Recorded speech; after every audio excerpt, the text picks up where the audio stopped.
जय जिनेंद्र, देखो ये क्या हो रहा है। इतनी भीड़, इतनी क्रेन यहाँ क्यों रखी है? लगता है इस मंदिर का जीर्णोद्धार हो रहा है।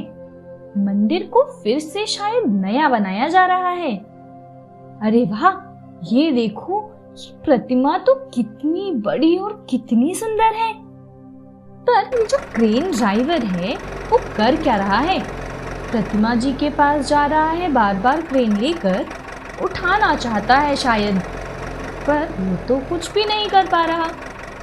क्या ऐसा पॉसिबल है कि इतनी पावरफुल क्रेन जो इतने बड़े बड़े रॉक्स को इजीली उठा लेती है, वो इस प्रतिमा को हिला भी नहीं पा रही? विश्वास नहीं हो रहा है ना? लगता है इसीलिए ये क्रेन ड्राइवर आचार्य श्री के पास गया है। उनको नमोस्तु करके उनसे पूछ रहा है, उनसे रिक्वेस्ट कर रहा है कुछ। वो जानता है कि इस प्रॉब्लम का सलूशन तो आचार्य श्री ही बताएंगे। अरे देखो, वो तो आचार्य श्री से आशीर्वाद लेकर फिर से अपनी क्रेन पर सवार हो गया, फिर से प्रतिमा जी के पास पहुंच गया है क्रेन लेकर। अरे वाह, ये क्या आश्चर्य हुआ। उसकी प्रॉब्लम का सलूशन तो कितनी जल्दी मिल गया। जो प्रतिमा जी पहले हिल ही नहीं रही थी, अब वो भारी विशाल प्रतिमा तो जैसे फूलों के जैसे हल्की हो गई है। क्रेन से एकदम से उठ गई, बिना किसी एक्स्ट्रा एफर्ट के नई जगह पर विराजमान भी हो गई। आप भी सरप्राइज्ड है ना प्रतिमा जी के इस चमत्कार को देख के, और जानना चाहते हैं ना इसके बारे में आप भी? तो चलिए आपको लेकर चलते हैं मध्य प्रदेश स्टेट के दमोह डिस्ट्रिक्ट में। यहाँ पर एक माउंटेन है जिसका शेप कुंडल यानी कि इयररिंग के जैसा है, अर्धचंद्राकार यानी कि एक हाफ मून के शेप जैसा। ऐसा होने के कारण इस माउंटेन का नाम कुंडलपुर पड़ गया। इसी से रिलेटेड आज हम आपको एक बहुत ही इंटरेस्टिंग स्टोरी सुनाने वाले हैं। पटेरा नाम का एक गांव था। वहां पर एक ट्रेडर यानी कि व्यापारी सेठ रहता था। वो अपने काम की वजह से यानी बिजनेस करने के लिए रोज पास के गांव में जाया करता था। एक दिन उसने सोचा, क्यों ना मैं इस छोटे वाले रास्ते से चला जाऊं जो इस पहाड़ से होकर जाता है। इससे तो मेरा कुछ समय भी बच जाएगा। तो एक दिन वो जब उस पहाड़ी वाले रास्ते से जा रहा था, तब उसे रास्ते में अचानक ठोकर लगी। उसने सोचा कि शायद मैं ध्यान से नहीं चल रहा था और उसे इग्नोर करके आगे चल पड़ा। लेकिन अब इस तरह ठोकर लगने का तो जैसे रोज का रूटीन बन गया था। जब जब भी वो यहाँ से जाता, तब उसे हर बार उसी जगह ठोकर लगती और वो बेचारा गिरते गिरते बच जाता। एक दिन उसको बहुत गुस्सा आया और उसने सोच लिया, अब तो मैं इस पत्थर को यहाँ से हटा ही दूंगा। उसने उस पत्थर को हटाने की बहुत कोशिश भी की, पर पत्थर वो तो हिलने का नाम ही नहीं ले रहा था। तो फिर उसने दृढ़ निश्चय किया, चलो कल किसी भी तरह इस पत्थर को हटा ही दूंगा। उस दिन एक और अनोखी बात हुई। रात में उस सेठ को एक सपना आया। बहुत वियर्ड, अजीब सा सपना था। एक देव उससे कह रहा था, तुम्हें पहाड़ पर जिससे ठोकर लगती है वो पत्थर नहीं है, अपितु भगवान की प्रतिमा है। उस प्रतिमा को वहां से निकाल कर उसकी प्रतिष्ठा करवाओ। हाँ, पर एक बात का ध्यान रखना, प्रतिमा निकलने के बाद तुम पीछे मुड़कर नहीं देखना। अगर तुमने पीछे मुड़कर देखा तो प्रतिमा वहीं पर स्थापित हो जाएगी, वहां से हिल भी नहीं पाएगी।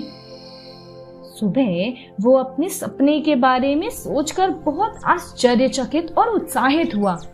प्रतिमा जी को बाहर निकालने वो पहाड़ की ओर चल पड़ा। वहां पहुंचकर उसने खुदाई करना शुरू की। थोड़ी ही देर में एक अद्भुत और भव्य तीर्थंकर प्रतिमा जी निकल पड़ी। प्रतिमा को देखकर ही उसकी प्रसन्नता की सीमा ही नहीं रही।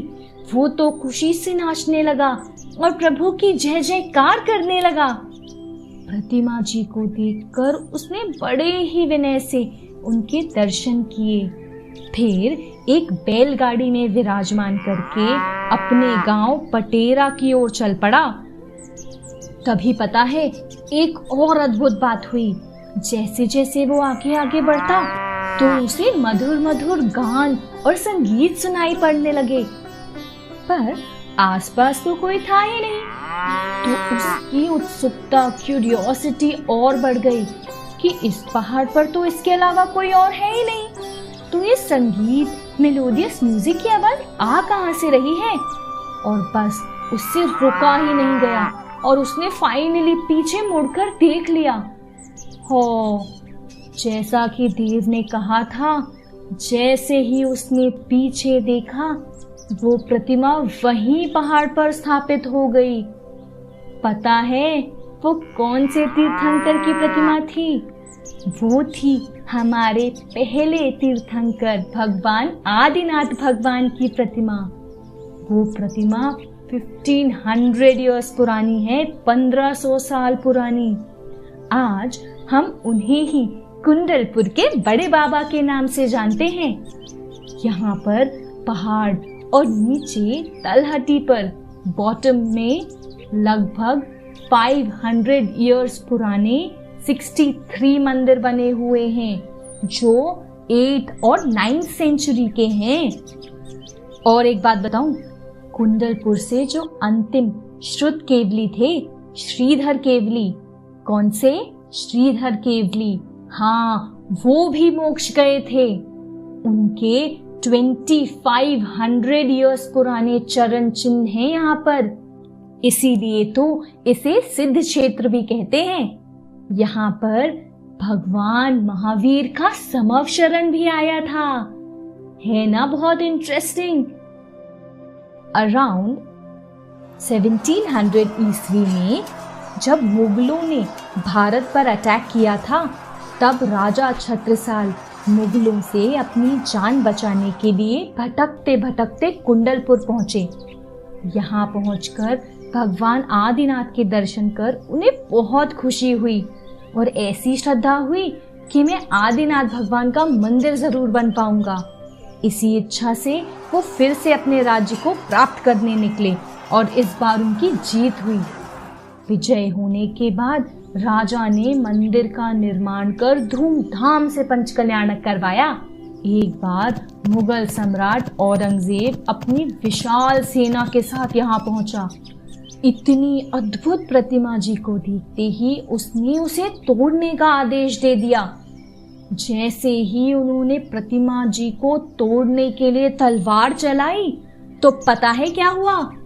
प्रतिमा जी के दाहिने पैर के अंगूठे से दूध की धार निकल पड़ी और अचानक से मधुमक्खियों ने भी औरंगजेब की पूरी सेना पर आक्रमण कर दिया। औरंगजेब और उसकी सेना तो अपनी जान बचाकर वहां से भागी थी। और पता है, आज भी बड़े बाबा के दाहिने पैर के अंगूठे पर वह निशान साफ दिखाई देता है। बड़े बाबा की विशाल प्रतिमा को एक भव्य दिव्य जिनालय के जीर्णोद्धार यानी कि फिर से नया बनाने का विचार आचार्य श्री विद्यासागर महाराज जी के मन में आया। 17 जनवरी 2006 को पुराने मंदिर से जब प्रतिमा जी को क्रेन के द्वारा निकालकर नए मंदिर में रखने के लिए उठाया गया, तभी ये अमेजिंग इंसिडेंट हुआ था जो हमने स्टार्टिंग में सुना था। क्रेन ड्राइवर बार बार कोशिश करने पर प्रतिमा जी को हिला भी नहीं पा रहा था। तो आचार्य श्री ने क्रेन ड्राइवर को अपने पास बुलाकर पूछा, क्या तुम मांसाहार नॉनवेज खाते हो? तो ड्राइवर ने कहा, जी हाँ। फिर आचार्य श्री के समझाने पर उसने मांसाहार नहीं खाने का आजीवन यानी कि लाइफ लॉन्ग नियम लिया। फिर से आचार्य श्री से आशीर्वाद लिया और ये भारी विशाल प्रतिमा किसी भी विघ्न बाधा से अपनी जगह से दूसरी नई जगह पर विराजमान हुई। ये चमत्कार देखकर सब लोगों ने बड़े बाबा की और आचार्य श्री की जय जयकार भी की। तो आप भी जाओगे ना ऐसे एंशियंट ऐतिहासिक तीर्थ क्षेत्र कुंडलपुर और करोगे ना आदिनाथ भगवान, जिन्हें हम बड़े बाबा भी कहते हैं, उन अतिशयकारी प्रतिमा के दर्शन। जय जिनेन्द्र।